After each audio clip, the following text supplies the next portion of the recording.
Kalau sidang hasil, kalau dia D3 itu KTI, kalau dia nurse itu KIA, karya ilmiah akhir nurse sekian.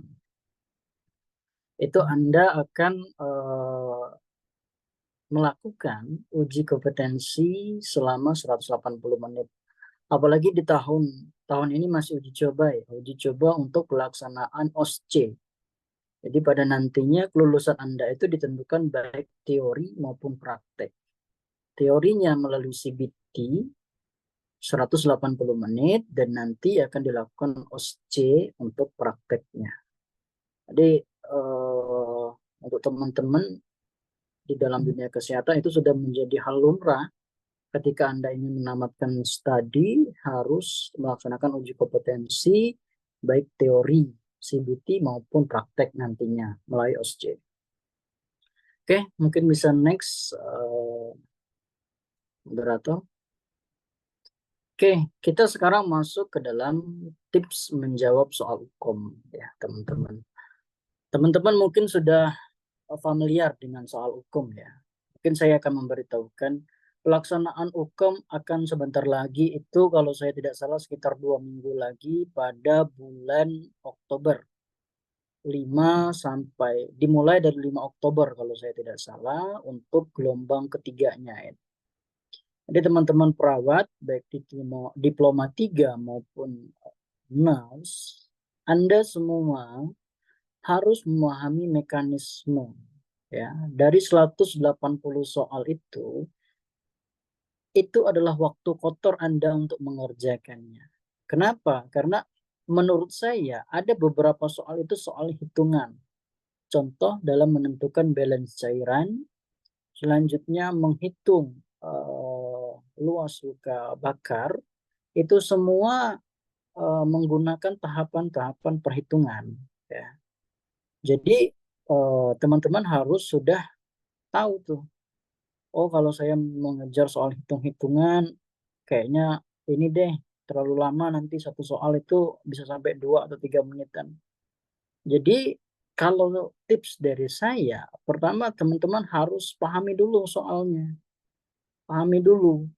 Dia ini mintanya apa? Makanya nanti ketika menghadapi soal, itu yang Anda baca adalah pertanyaannya. Apa sih masalah keperawatan pada pasien di atas misalnya? Berarti dia bertanya tentang diagnosa keperawatan. Tinggal lihat lagi, kita fokus kepada keluhan utama pasien. Itu kata kuncinya tuh. Tips yang kedua adalah prioritas masalah. Walaupun dia KMB, penilaiannya juga harus menggunakan penilaian pendekatan ABC. Kenapa ABC? Karena nanti kalau di RW itu kita akan menemukan tuh pasiennya ternyata dia batuk misalnya, dia penumpukan sekutum, terus dia demam ternyata, terus dia ada pendarahan. Mana sih masalah yang harus kita, apakah masalah keperawatan prioritas yang harus kita tegakkan? Otomatis kita akan merujuk kepada pendekatan ABC. Berarti kalau dia batuk, berarti berdahak, RW-nya dulu dong kita pertahanin. Jalan napasnya harus paten terlebih dahulu dong. Baru kita nanti ke breathing dan sirkulasi. Yang kedua, analisis fungsi nih.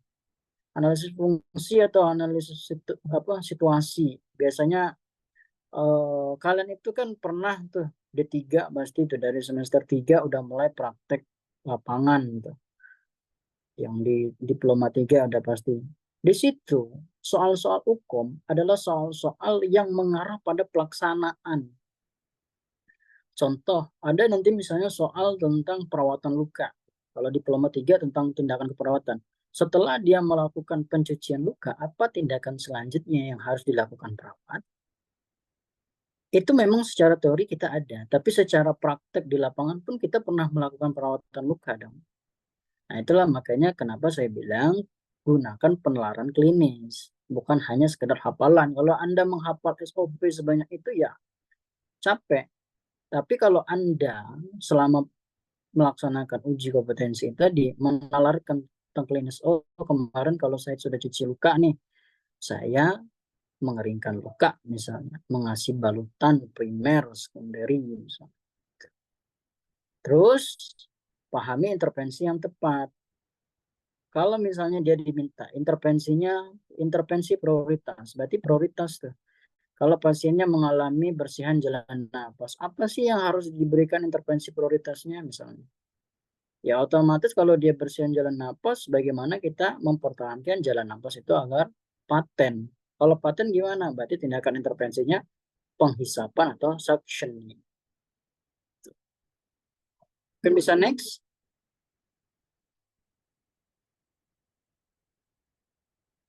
Tuh, yang terakhir itu ada manajemen waktu. Kalau manajemen waktunya tadi saya sudah singgung sedikit di awal itu. Bagi teman-teman apa namanya, jangan fokus hanya satu soal saja. Kalau memang satu soal itu teman-teman tidak bisa mengerjakan, ya udah di next-kan saja. Kenapa saya bilang di next-kan saya? Karena ada soal-soal itu yang menurut kita gampang.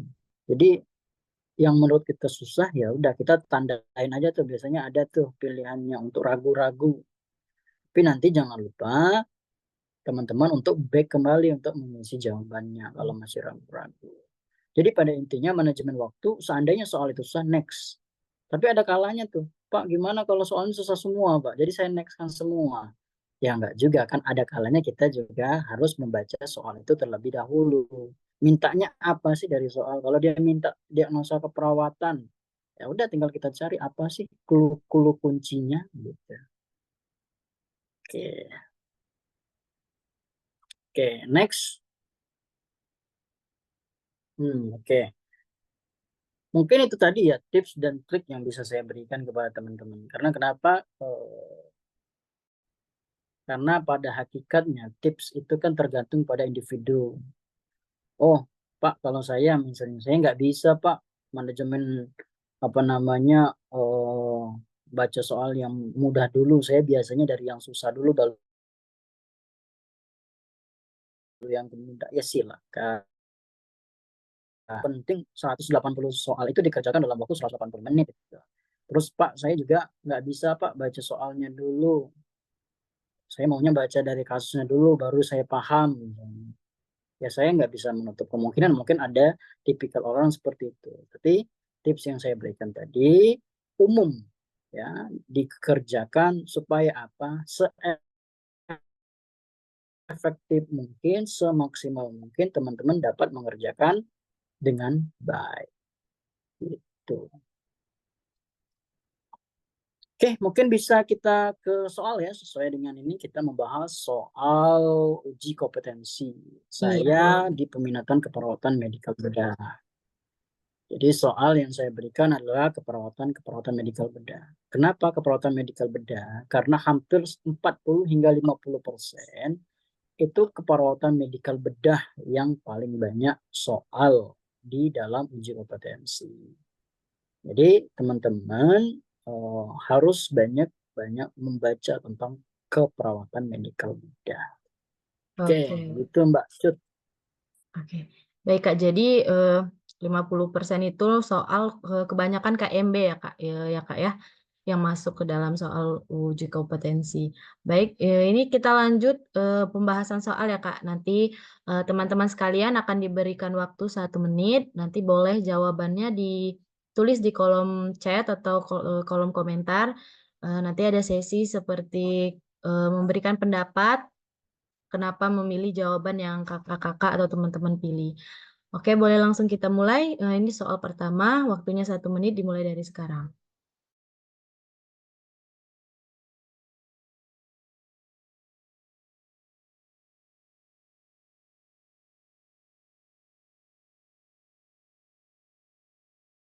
Wah, ini ada yang sudah menjawab, cepat sekali ya, Kak.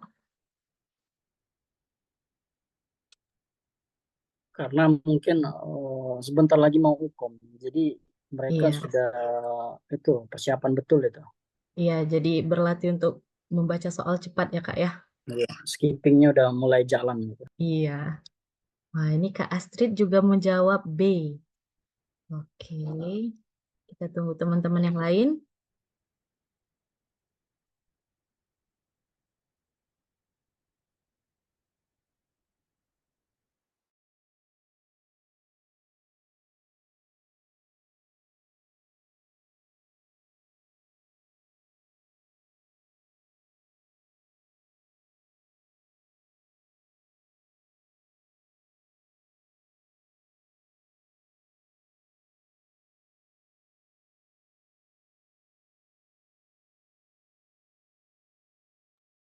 Oke, ini Kak Riri juga jawabannya B nih. Nanti boleh deh Kak Samsia, Kak Astrid, Kak Riri menyampaikan pendapatnya. Kenapa alasannya memilih jawaban B?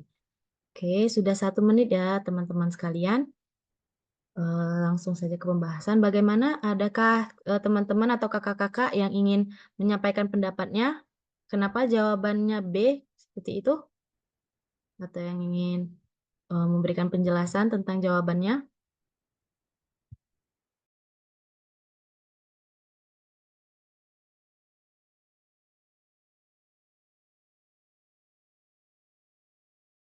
Oke Kak, ini kayaknya belum ada nih, masih malu-malu nih untuk memaparkan pendapatnya. Bagaimana Kak, langsung pada Kak Yoval saja?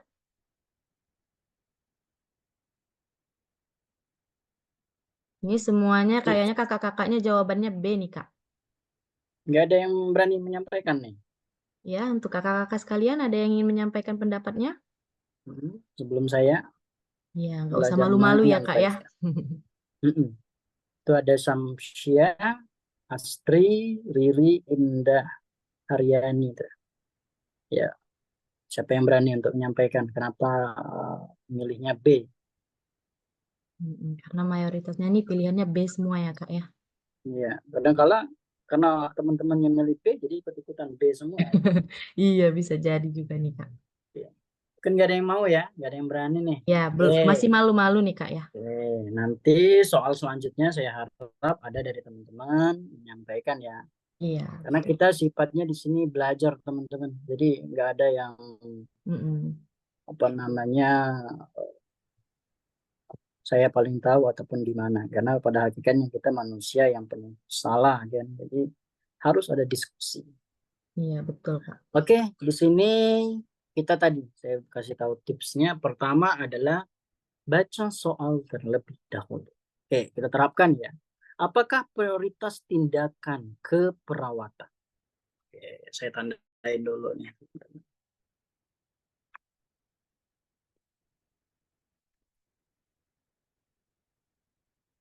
Pertama, apakah prioritas tindakan keperawatan?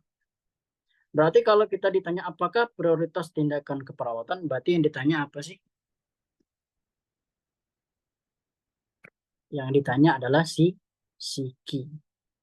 Standar Intervensi Keperawatan Indonesia. Karena tindakan selanjutnya yang mau apain gitu kan? Dia kan nanya gitu. Apakah prioritas tindakan? Kalau dia bertanya apakah prioritas tindakan, berarti tindakan apa sih yang paling utama untuk dilakukan itu? Gitu. Oke, kita lihat, kita baca ke atas. Pasien ini berusia 40 tahun, laki-laki, dirawat di rumah sakit dengan keluhan sesak napas. Terus disertai dengan batuk efektif. Batuk efektifnya sudah 3 bulan yang lalu tuh. Selanjutnya tidak nafsu makan. Pada saat pemeriksaan fisik ternyata dia tampak lemah. Badannya kurus, berkeringat pada malam hari, batuk dahak kental dan frekuensi RR-nya 28 kali per menit.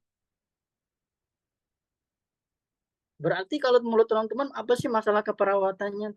Kalau dia batuk produksi berdahak kental, berarti dia lebih ke tadi tips saya yang kedua, pendekatan ABC, berarti ke A. A itu apa? Airway. Berarti jalan nafas. Kenapa kok Pak bisa jadi jalan nafas? Karena dia batuk efektif itu. Batuk efektif, batuk produktif. Ada dahak kental, berarti ada sputum. RR-nya udah 28 kali. Seharusnya apa yang kita harus lakukan? Seharusnya kalau dia batuk gitu, dikasih nebu. Tapi nggak ada kan di sana nebu untuk mencairkan cairan sputumnya. Apa yang paling tepat juga? Suction. Nggak ada di sana suction. Sudah itu apa yang selanjutnya? Yang menurut teman-teman tepat? Tadi teman-teman bilangnya itu mengatur posisi semipolar. Apakah dengan posisi semipolar tindakan prioritasnya terlaksana? Sesak loh pasiennya. Cukup? Melatih batuk efektif. Apa Pak? Melatih batuk efektif. Melatih batuk efektif. Melatih batuk efektif. Tapi dia lagi sesak tuh Pak. Gimana? Kalau kita di IGD ataupun di ruang rawat tuh.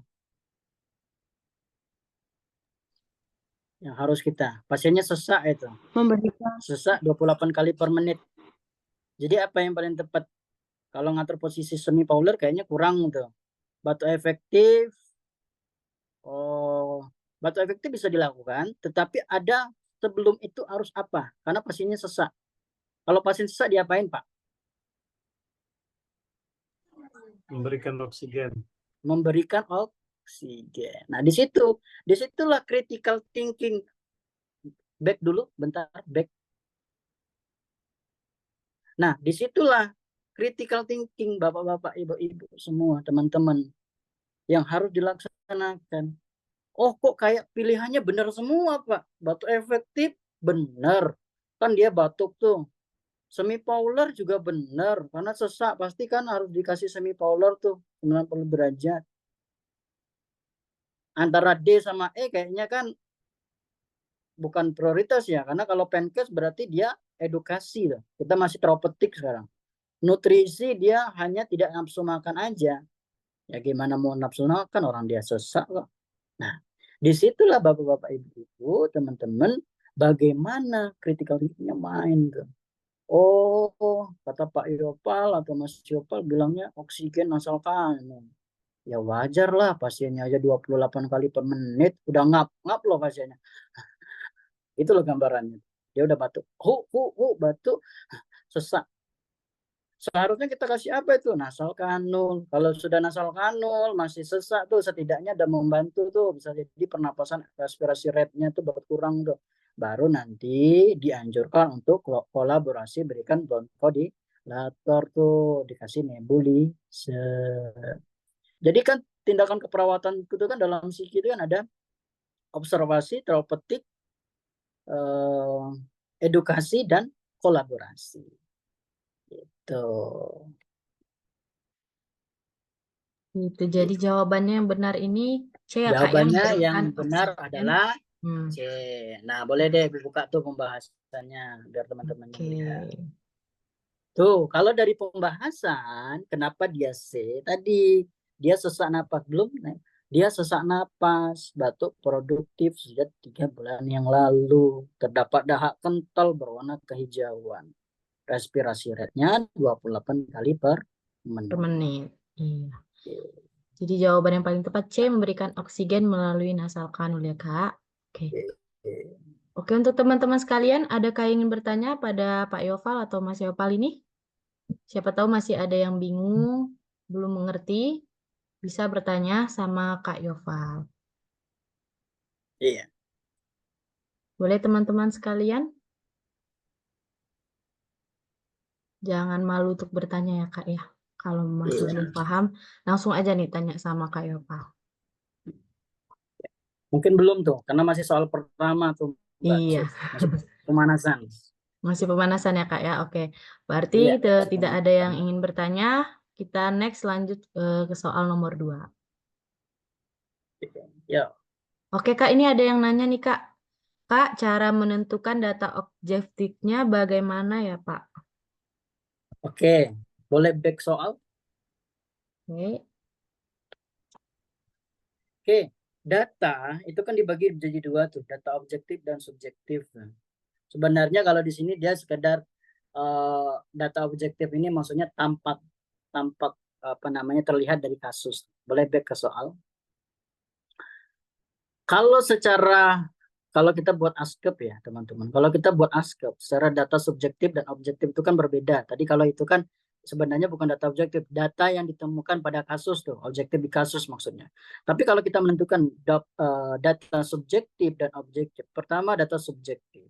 Subjektif itu adalah ungkapan dari pasien. Berarti keluhan sesak napas. Itu berarti sudah data subjektif itu. 1. Disertai dengan batuk produktif sudah sejak 3 bulan yang lalu. Apakah kita tahu dia sudah 3 bulan yang lalu kalau bukan ungkapan dari pasien itu sendiri. Berarti ada 2 tuh pendukungnya. Dia sudah sesak napas sama sejak. Data subjektif itu kan harus selaras ya, berkorelasi dengan data objektif. Kalau dia sesak berarti objektifnya apa? Respirasi rate-nya pasti meningkat. Berapa sih normal respirasi rate? 18 sampai 24. Atau ada juga yang pakai misalnya 18 sampai 20 Pak misalnya. Tapi kalau ada juga yang pakai 18 sampai 24. Kalau dia lebih dari itu, menandakan dia sudah mengalami takipnea tuh. Apa? Peningkatan respirasi. Kenapa peningkatan respirasi? Karena dia ada penumpukan dahak. Tuh. Nah, terus tadi itu kan 2 tuh data subjektifnya. Objektifnya ada dahak kental, kehijauan. Itu kan kita yang melihat. Dilakukan dengan cara pemeriksaan fisik. Data didapatkan dari pemeriksaan fisik, pemeriksaan laboratorium, dan pemeriksaan radiologi. 3 itu aja untuk menegakkan sebuah diagnosa. Kalau dia ada pemeriksaan fisik, berarti adalah observasi kita selaku perawat tuh. Frekuensi rapasnya 28 kali, dahaknya kental, udah warna kehijauan. Udah pasti di dalam benak pikiran kita, udah nih bersihan jalan napas. Wong jelas-jelas dia itu sesak kok. Gitu. Kalau dia berbicara diagnosa. Kalau dia bersihan jalan napas, apa sih intervensi utamanya? Seharusnya adalah penghisapan, suctioning, ataupun nebulizer. Tapi karena tidak ada, berarti harus kita berikan O2.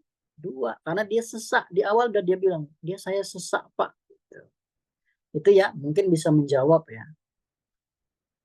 Oke, baik. Bagaimana Kak Riri? Apakah sudah paham?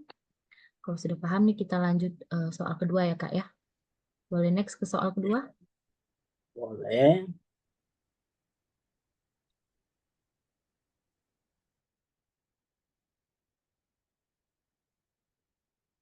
Oke, ini soal kedua. Oke, Kak Ririnya sudah paham. Oke, lanjut kita soal kedua. Kayak tadi sama ya, diberi waktu 1 menit untuk menjawab. Dimulai dari sekarang.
Baik, waktunya sudah habis, sudah 1 menit.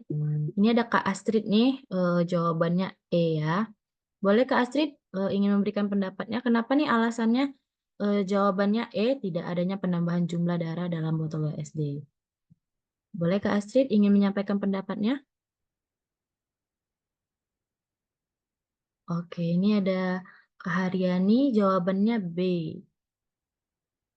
Beragam ya Kak ya. Boleh nggak nih menyampaikan pendapatnya?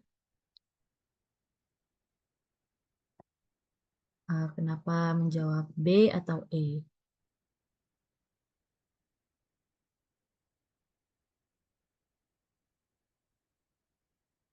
Oke, kayaknya belum ada nih Kak yang mau menyampaikan pendapatnya. Baik Kak. Oke. Saya menjawab Mhm. D karena pada kasus pasien di atas ada penumpukan cairan di rongga pleura. Karena penumpukan cairan pasti akan ada sesak. Makanya dengan indikator utama dari pemasangan perawatan itu pasti untuk menurunnya sesak nafas yang dirasakan. Itu saja Kak, terima kasih. Oke, terima kasih Pak Haryani. Oke, bagus sekali nih penjelasannya. Gimana nih Kak Yopal?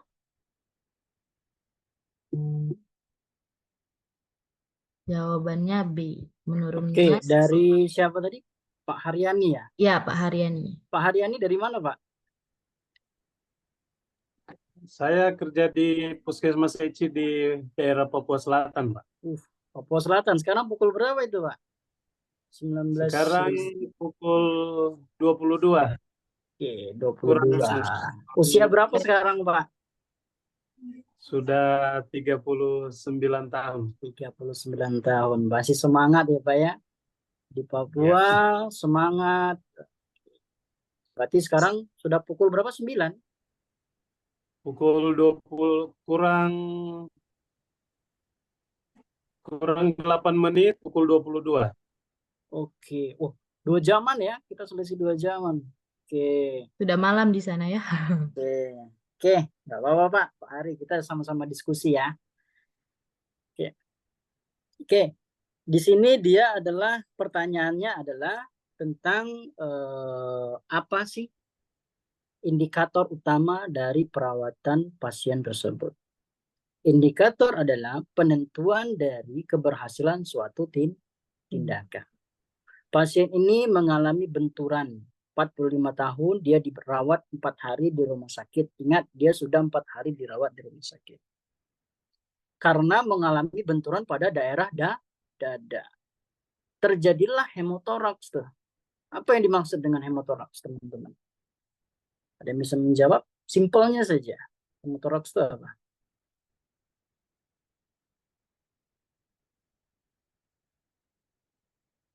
Ada yang bisa jawab? Adalah penumpukan cairan ataupun darah di daerah rongga pleura. Tuh, padahal ada tuh. Saat ini pasien dipasang WSD untuk mengeluarkan cairan di rongga pleura. Nah, itulah dinamakan hemotoraks. Jadi tujuan selang itu adalah mengeluarkan cairan ataupun darah di rongga pleura akibat benturan ataupun trauma yang terjadi pada pasien tersebut. Salah satu indikatornya apa sih? Tadi Pak Aryawan mengatakan menurunnya sesak napas yang dirasakan. Nah, izin Pak, ini sebenarnya kurang tepat. Kenapa? Karena inti permasalahannya adalah dia ini adalah penumpukan cairan nih ataupun darah di rongga pleuranya. Artinya banyak cairan. Kalau dia banyak cairan, WSD ini atau water cell drainase ini tujuannya untuk mengeluarkan cairan. Supaya apa? Supaya tidak ada penambahan jumlah cairan darah di dalam botol WSD. Kalau dia masih ada penambahan jumlah darah dalam botol WSD, berarti cairannya nggak habis-habis tuh. Artinya masih numpuk terus. Nah, gitu. Jadi yang tepat adalah pilihannya adalah E. Tidak adanya penambahan jumlah darah dalam botol WSD. Kenapa? Karena cairan darahnya itu sudah 4 hari. Harapannya sudah tidak ada lagi tuh cairan darah di dalam rongga dadanya. Itu. Gimana Pak Hari? Baik Pak, terima kasih cukup paham. Berarti Memang betul ya nih beberapa- Kak ya. Gimana Pak Hari? Memang beberapa kasus yang saya alami, orang yang dengan ada penumpukan cairan di pleura itu pasti sesak nafas. Tapi dengan penjelasan Bapak yang cukup jelas. Terima kasih Pak. Good. Terima kasih Pak. Oke. Berarti benar nih Kak jawaban dari Kak Astrid. Ini ada penjelasan dari Kak Astrid nih. Apa dia? Dia mengatakan apa tuh?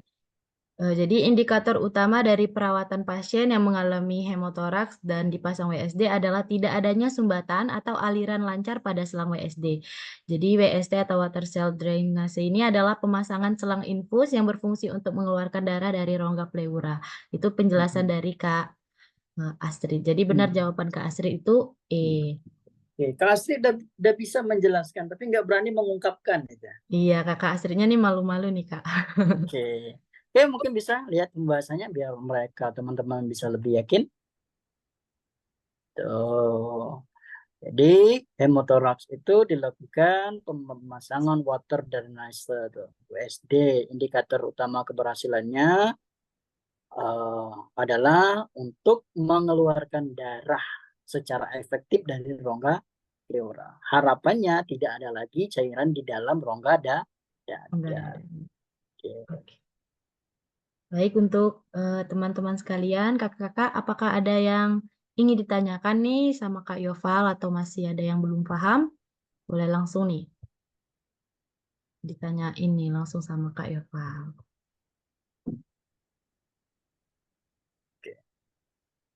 Mungkin belum ada tuh Kak Cut.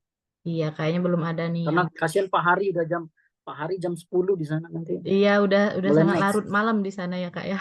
Ya. Oke. Apa-apa. Oke, jadi kita next soal ketiga nih Kak.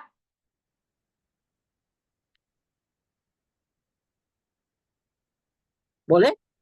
Pak Oke. Hari, kalau saya itu ada teman namanya Pak Bahari itu di Papua, tapi di MAPI ya Pak, di Dinkes MAPI kalau saya nggak salah. Iya benar Pak, itu ketua PPNI kami Pak. Wah. Dia ya. di Dinkes. Ya, itu kakak tingkat saya waktu S2 itu Pak.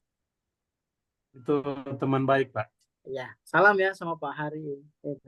Ya Pak. Oke, ini soal ketiga ya teman-teman, kakak-kakak semua. Kayak tadi juga ya, waktunya 1 menit dimulai dari sekarang.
Baik, sudah 1 menit. Belum ada yang jawab nih. Gimana nih kakak-kakak? Ada yang ingin menyampaikan pendapatnya?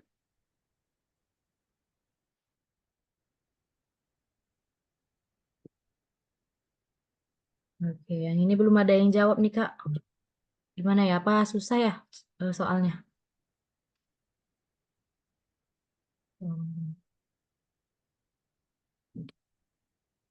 Jadi supaya tingkatan soalnya itu dari yang mudah ke yang susah. Iya. Supaya teman-teman terus critical thinking-nya. Oke.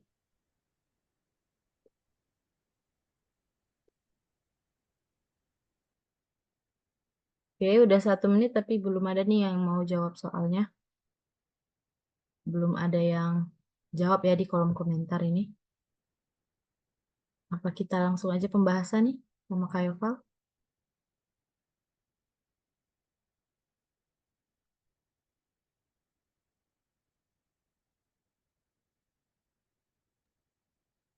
Ayo dong, jawab dulu karena nanti waktu hukum rugi kalau nggak dijawab. Intinya soal di hukum nanti benar salahnya teman-teman harus jawab ya. Jangan Iya. sampai kosong. Jangan Iya. sampai Itu kosong ya. kebetulan Kak Cut itu mahasiswa saya di HSE juga itu barusan uji kompetensi kemarin ya Kak Cut ya. Iya. Ya, nanti untuk teman-teman yang mau gabung nih bimbel online bisa nih gabung sama Health Study Education, nanti langsung chat admin aja. Nanti akan diberikan brosur atau penjelasan bagaimana bimbelnya. Karena saya juga alumni dari HSE, alhamdulillah UKOM kemarin bisa kompeten ya waktu melaksanakan UKOM. Karena nanti kita akan diberikan penjelasan bagaimana trik menjawab soal, bagaimana untuk menjawab dengan gampang lah nanti diberikan trik-trik dan tips oleh kakak-kakak pengajar di HSE. Nanti boleh kalau yang ingin daftar nih hubungin aja nanti adminnya langsung. Oke, ini Kak Bapak Haryani jawabannya C nih Kak. Boleh nih Pak Haryani ingin menyampaikan pendapatnya?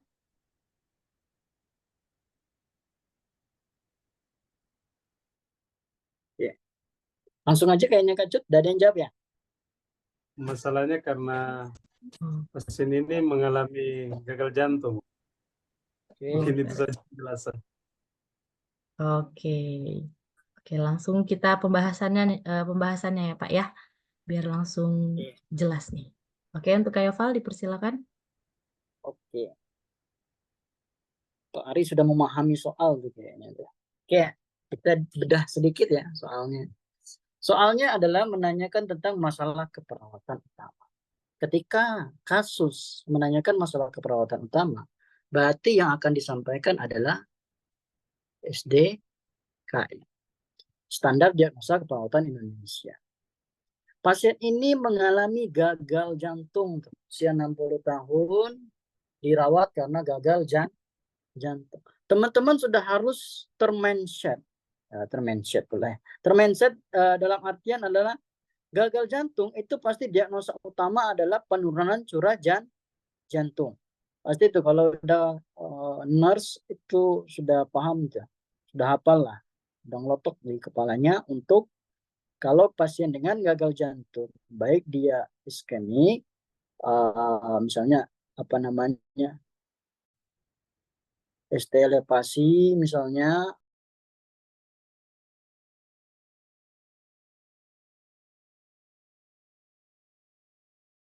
Oke, mohon maaf untuk kakak-kakak, kayaknya Kak Yoval terkendala jaringan, kayaknya terkeluar nih dari Zoom. Kita tunggu sebentar ya.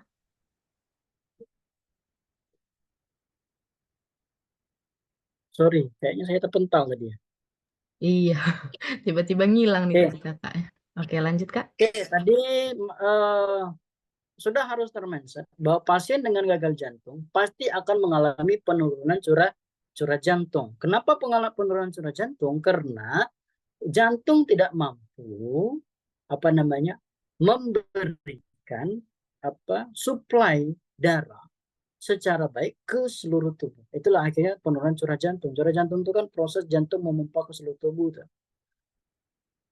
Apa yang terjadi ketika pasien mengalami penurunan curah jantung? Pasti dia akan mengalami, pertama adalah sesak. Karena sesak itu adalah respon kita ketika kekurangan O2 di dalam tubuh. Kandungan sel darah apakah yang banyak mengandung O2 dalam tubuh adalah hemoglobin. Kalau dia sudah penurunan curah jantungnya sudah bermasalah, pasti pasien akan mengalami edema atau pembekakan pada tubuh. Betul kata Pak Ari, karena dia pasien gagal jantung Pak, jadi penurunan curah jantung. Ada benarnya penyampaian dari Pak Hari. Pak, tapi kan dia di sana udah bengkak tuh Pak. Kenapa tidak kelebihan volume cairan? Tadi saya bilang, pendekatan ABC. Ini adalah masalah C, sirkulasi. Berarti kalau dia lebih ke sirkulasi adalah penurunan curah jantung. Itu teman-teman. Oke, baik teman-teman sekalian. Apakah sudah jelas nih? Kalau ada yang belum paham atau masih bingung, boleh langsung ditanyain sama Kak Yoval. Mungkin bisa ke pembahasannya Kak Cut? Oke, next pembahasan ya Kak ya. Oke, mungkin bisa tolong dihapus Kak Cut, soalnya saya nggak bisa ngapus ini.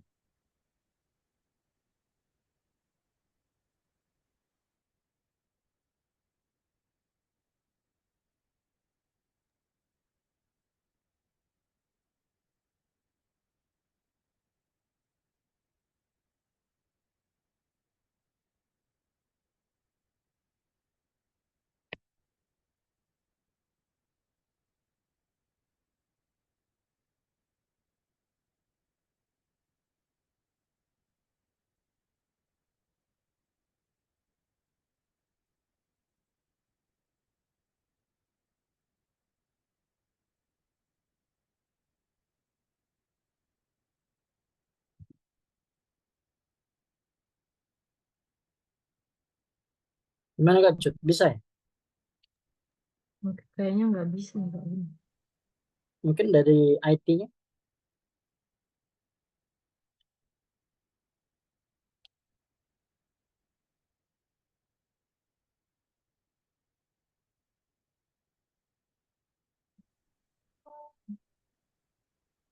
Oh, dari Kak Yopal langsung nih yang bisa ngapusnya. Saya sudah ngecek nih, tapi nggak bisa juga. Oke. Nyoret-nyoretnya bisa.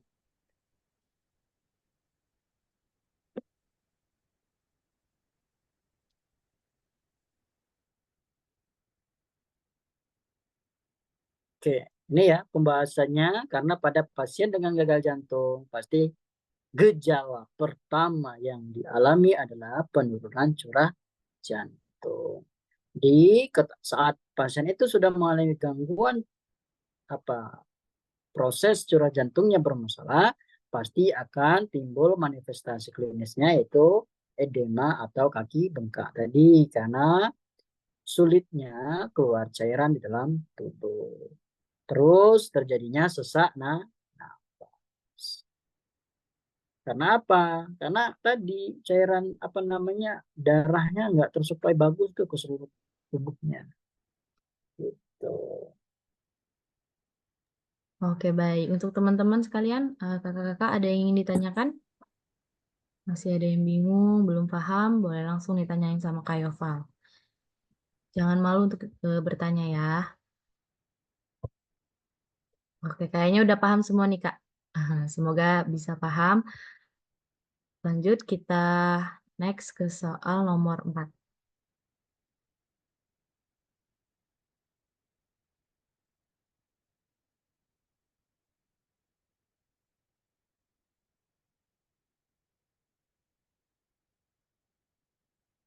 Oke, ini soal nomor 4 ya teman-teman sekalian. Bisa dibaca, dipahami terlebih dahulu. Seperti biasa, dikasih waktu 1 menit untuk menjawab, dimulai dari sekarang.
Baik, teman-teman semua, sudah 1 menit. Oke, adakah teman-teman yang ingin menyampaikan pendapatnya? Oke, belum ada yang mau jawab nih di kolom chat ya, nggak ada yang jawab. Boleh nih, nggak apa-apa kalau salah. Jangan takut salah, nanti kan ini kita sistemnya diskusi, jadi nanti akan dibahas bagaimana cara menjawabnya dan apa jawabannya yang benar. Jangan malu-malu dong untuk jawabnya, nggak apa-apa kalau salah. Oke, nggak ada yang jawab nih ya Kak ya. Langsung aja nih soal nomor 4 dibahas sama Kak Yopal.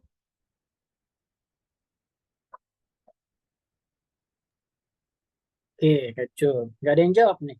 Nggak ada nih Kak. Tapi nggak pada tidur kan ini? Nanti tidur pula. Iya, udah ngantuk mungkin. Oke, tadi pertanyaannya adalah apakah prioritas masalah keperawatan?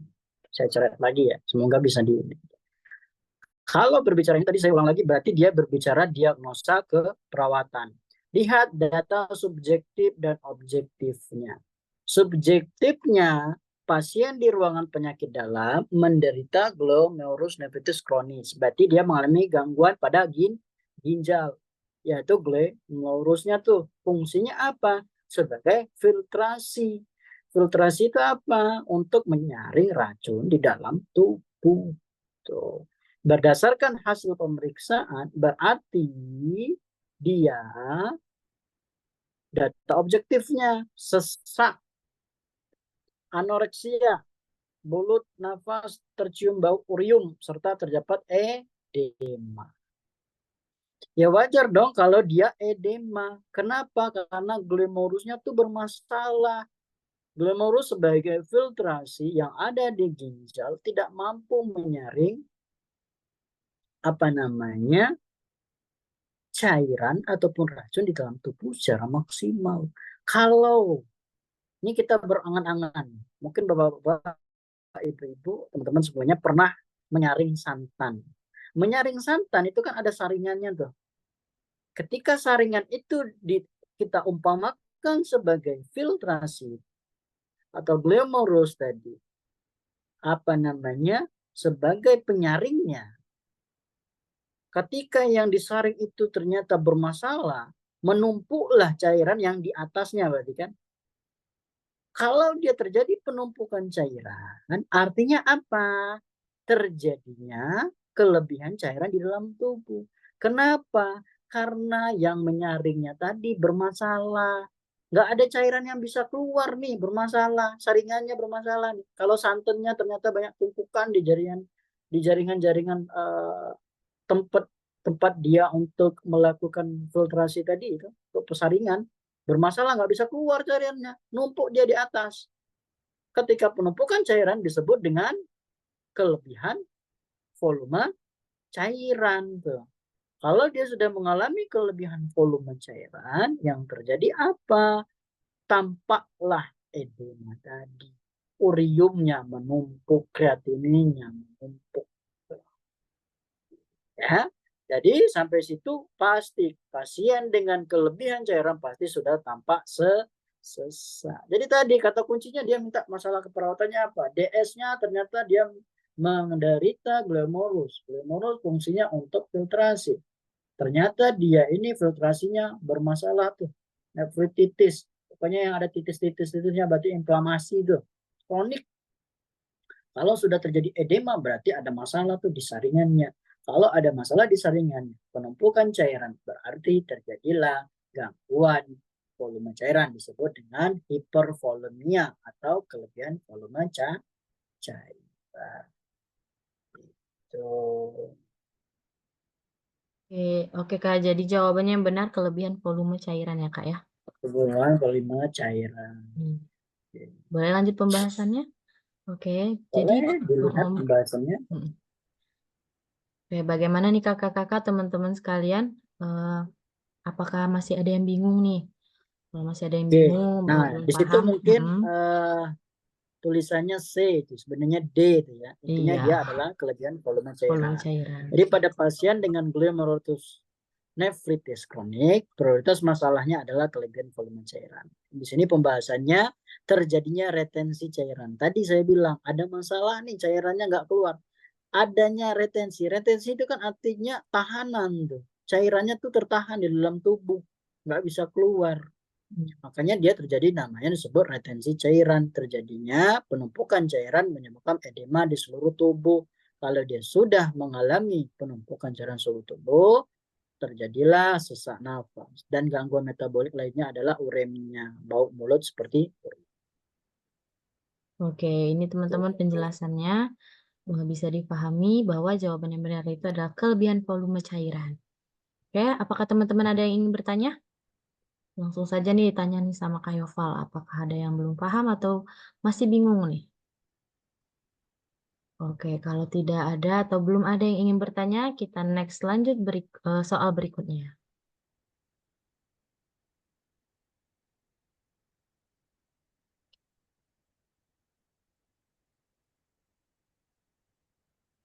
Oke, baik teman-teman sekalian, bisa dipahami soalnya. Kayak biasa, 1 menit dimulai dari sekarang. Boleh nanti jawabannya ditulis di kolom komentar ya. Jangan takut salah ya teman-teman sekalian. Oke, dimulai dari sekarang.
Oke, udah 1 menit nih, Kak. Boleh teman-teman sekalian yang ingin memberikan pendapatnya? Oke. Nggak ada lagi nih, Kak, yang jawab di kolom chatnya nih.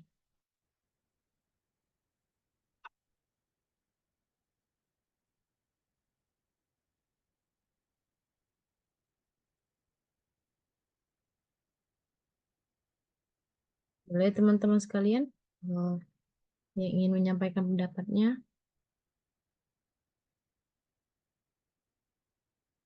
Oke, lanjut. Langsung saja nih ya kita pembahasan dengan Kak Yoval. Boleh Kak Yoval? Oke. Belum ada yang mau menjawab tadi ya? Ya belum nih Kak. Oke. Oke, tadi ya masalah keperawatan. Jadi kita skipping, oh dia bertanya tentang masalah perawatan tuh. Pasien ini stroke infarct. Berarti ada pecahnya pembuluh darah. Dia mengalami stroke. Saat pengkajian diperoleh data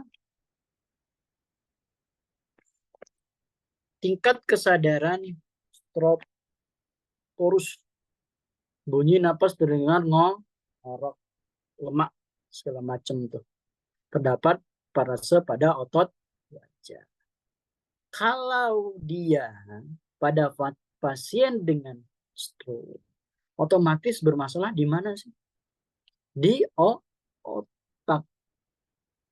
Kira-kira yang paling tepat kalau dia di otak, jawaban nomor berapa tuh Kak?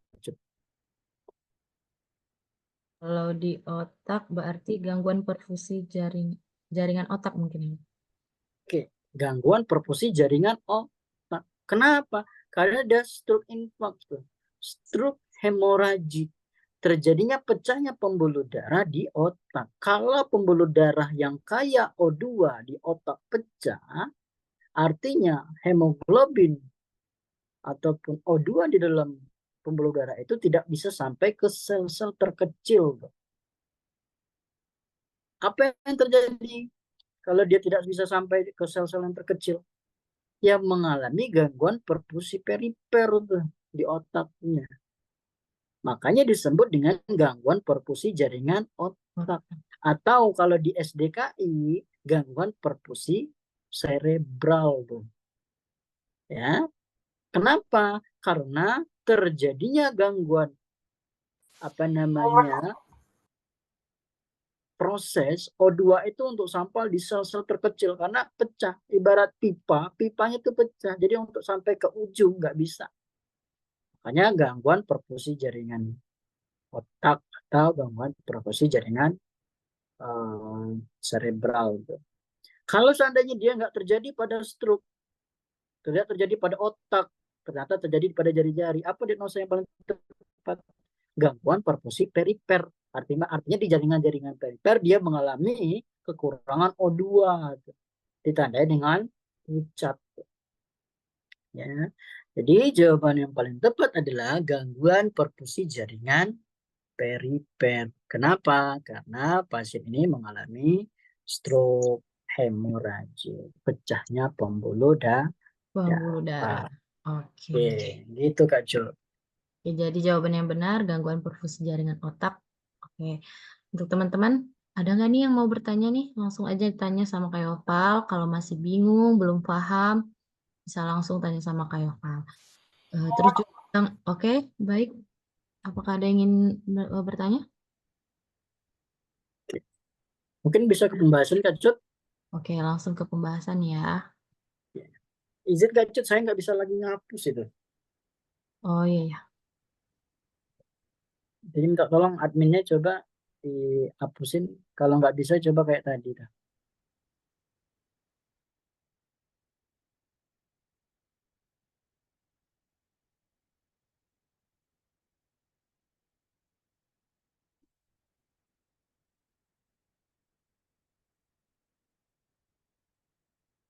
Tuh. Jadi pada pasien stroke infarct, yaitu masalah keperawatan yang terjadi pada gangguan perfusi jaringan otak atau cerebral. Stroke infark itu terjadi akibat sumbatan pada mineral yang menyebabkan aliran darah perfusi ke otak terkena. Gitu. Akhirnya pasien ini kekurangan O2. Makanya ada tuh kan, otak itu kan tidak bisa kurang dari 2 sampai 3 menit tuh, kekurangan O2 itu. Kalau kurang artinya terjadilah kematian pada jaringan di otak. Jawaban yang paling tepat adalah gangguan perfusi jaringan otak atau cerebral. Oke, apakah teman-teman sekalian sudah paham, sudah mengerti? Kalau belum paham atau masih bingung, boleh ditanyain langsung nih sama Kak Dioval. Jadi jawaban yang benar gangguan perfusi jaringan otak karena pecahnya pembuluh darah ya Kak ya. Oke. Ya. Sepertinya belum ada yang ingin bertanya nih Kak. Semoga teman-teman semua sudah paham dan mengerti ya. Oke, kita lanjut next soal selanjutnya. Oke, ini soal terakhir nih Kak Cut. Oh, baik Kakak. Jadi ini soal terakhir ya Kak ya. Ya, mungkin bisa teman-teman menjawab. Iya. Boleh dipahamin, dibaca sebetul-betul soalnya. Waktunya 1 menit dimulai dari sekarang.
Oke, sudah 1 menit. Bagaimana teman-teman? Ada yang ingin memberikan pendapatnya?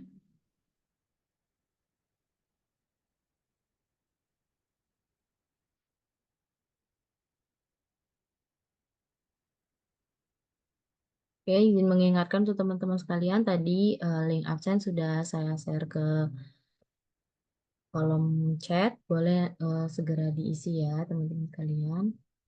Oke, jadi ini jawaban dari Kak Rina nih Kak ya, ada nyeri akut Kak jawabannya dari Kak Rina Anzarwita. Boleh Kak Rina, apakah ingin memberikan pendapatnya? Kenapa sih alasannya menjawab nyeri akut?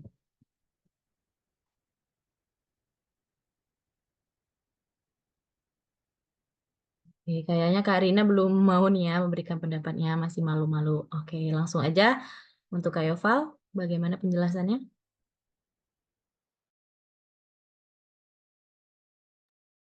Oke, soal terakhir. Apa masalah keperawatan prioritas pada pasien tersebut? Seorang perempuan berusia 45 tahun dirawat di perawatan ortopedi di bagian muskuloskeletal. Pasien mengeluhkan nyeri pada lutut kiri. Dan saat pemeriksaan fisik ditemukan pembengkakan, artinya sudah ada tanda-tanda inflamasi. Disebut dengan tumor, pembengkakan. Tumor, dolor, bubor, kalor, ya. Di paha kanan dekat lututnya. Berarti bermasalah tuh. Di lututnya nyeri dan adanya pembengkakan, berarti ada tanda-tanda inflamasi. Tekanan darah 90/70 mmHg, suhu 38. Nah, ini kalornya juga ada tuh 38 derajat. Frekuensi nadi 120 kali per menit. Normalnya nadi 60 sampai 100. Lebih tuh, 120 berarti dia takikardia. Apakah masalah keperawatan prioritas pada pasien tersebut? Kalau kita berbicara kecemasan, ansietas, apakah ada pasien mengeluhkan, oh saya cemas di sana? Atau dia mengatakan, saya khawatir. Kan tidak ada ya. Tidak ada ya. Berarti kecemasan kita coret. Selanjutnya, intoleransi aktivitas. Intoleransi aktivitas itu terjadi pada pasien jantung. Kenapa? Intoleransi aktivitas itu ketika dia melakukan aktivitas, dia akan merasa capek ataupun sesak napas. Makanya pada pasien-pasien jantung dia mengalami intoleransi aktivitas tuh, suplai oksigennya tidak bisa tidak sampai waktu dia melakukan aktivitas tuh. Energinya nggak kuat itu. Ketika dia melakukan aktivitas dia sesak. Ketika dia istirahat dia tidak sesak lagi. Nah, itu terjadi pada pasien dengan intoleransi aktivitas. Takut akan kehilangan. Takut akan kehilangan berarti dia masuk ke perawatan jiwa tuh. Tanda-tanda duka tuh. Ada anger, denial, itu sampai dia acceptance tuh. Gangguan mobilitas fisik. Gangguan mobilitas fisik itu benar sih di sana dia mengeluhkan nyeri. Tapi dia nggak ada mengatakan dia mengatakan di sana saya sulit berjalan gitu. Gangguan mobilitas fisik ini kan terjadi pada pasien yang fraktur ya, atau pada pasien yang sifatnya seperti pasien-pasien stroke. Pasien datang dengan keluhan tidak mampu menggerakkan anggota tubuh sebelah kanan kah, pasien tidak mampu menggerakkan anggota tubuh karena fraktur kah, ya. Jadi untuk gangguan mobilitas fisik itu tidak bisa kita tegakkan. Sekarang yang nyeri akut. Nyeri akut jelas-jelas data DS-nya dia mengeluhkan nyeri. Seharusnya apa? Seharusnya ditambahkan DO-nya, skala nyerinya berapa. Tetapi kalau dimunculkan DO skala nyerinya berapa, ya ketahuan dong. Nanti teman-teman nggak terkecoh lagi dengan jawaban yang ada. Ya. Makanya dia hanya mengeluhkan nyeri, DS-nya jelas-jelas tuh nyeri. Sebenarnya bisa tuh tanda lain selain selain skala nyerinya tuh, numerical scale nyerinya. Ada tanda-tanda inflamasi itu, pembengkakan, suhu tubuh meningkat, ya, nadi meningkat, itu kan tanda-tanda pasien mengalami inflamasi. Jadi jawaban yang paling tepat adalah nyeri akut. Oke, jadi Gitu, benar ya Kak Kak. Jo. Oke, iya Kakak. Jadi benar nih jawaban Kak Rina nyeri akut. Oke, untuk Kak Riri mungkin kurang tepat jawabannya. Kak Riri tadi menjawab gangguan mobilitas fisik. Jadi tadi sudah dijelaskan sama Kak Yoval bahwa jawabannya yang paling tepat itu adalah nyeri akut. Oke, untuk kakak-kakak, teman-teman sekalian ada yang ingin bertanya nih? Untuk masih bingung? Nah, itu ya pembahasannya Ya, mungkin ini bisa pembahasannya teman-teman. teman-teman lihat juga. Pembahasannya di situ pasiennya mengeluhkan nyeri akut. Nyeri akut, ya tadi saya mungkin perbedaan nyeri itu kan ada dua jenis, nyeri akut sama nyeri kronis. Kapan dikatakan nyeri akut? Ketika dia lebih dari kurang dari 3 bulan. Kalau dia lebih dari 3 bulan itu dikatakan nyeri kronis. Oke.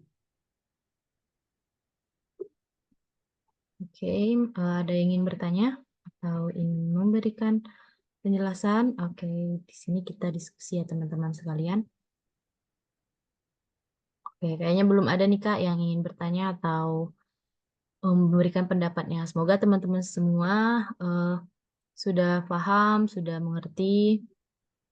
Semoga nanti bisa UKOM lulus 100%. Oke, teman-teman sekalian bisa kompeten.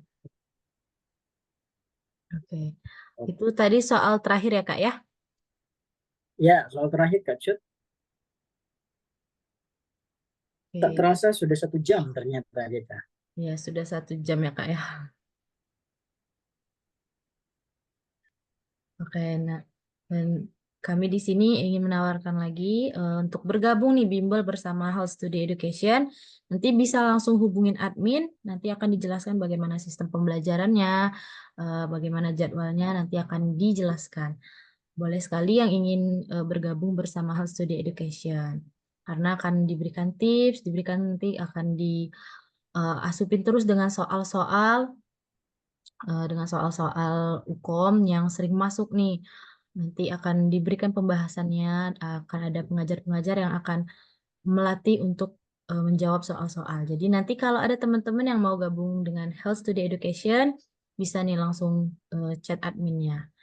Oke, jadi pembahasan soal UKOM pada malam hari ini sudah selesai ya teman-teman, sudah dibahas tadi.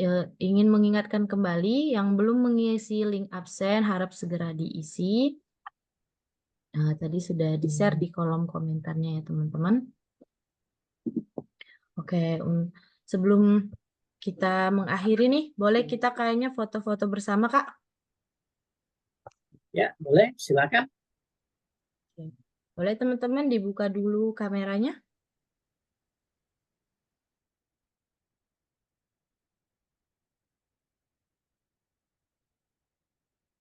Temu itu enggak, Kak Cut, suaranya enggak keluar. Iya. Oke, boleh teman-teman semua untuk buka kameranya. Kita foto bersama dulu. Oke. Kita mulai ya, Kak ya. 1, 2, 3.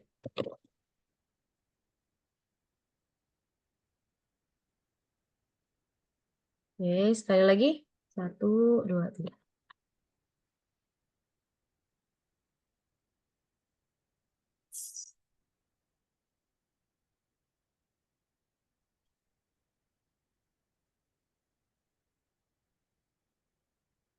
Oke, baik. Terima kasih sudah meluangkan waktunya bersama kami ya Kak Yoval ya.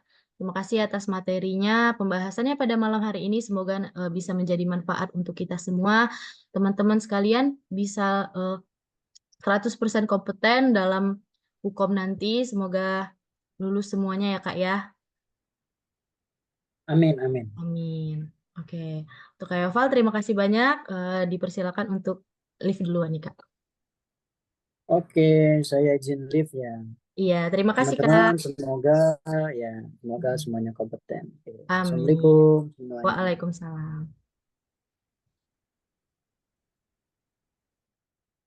Oke, untuk teman-teman semua jangan lupa untuk mengisi link absen ya. Oke, pertemuan kita pada malam hari ini sudah selesai. Pembahasan sudah dilaksanakan.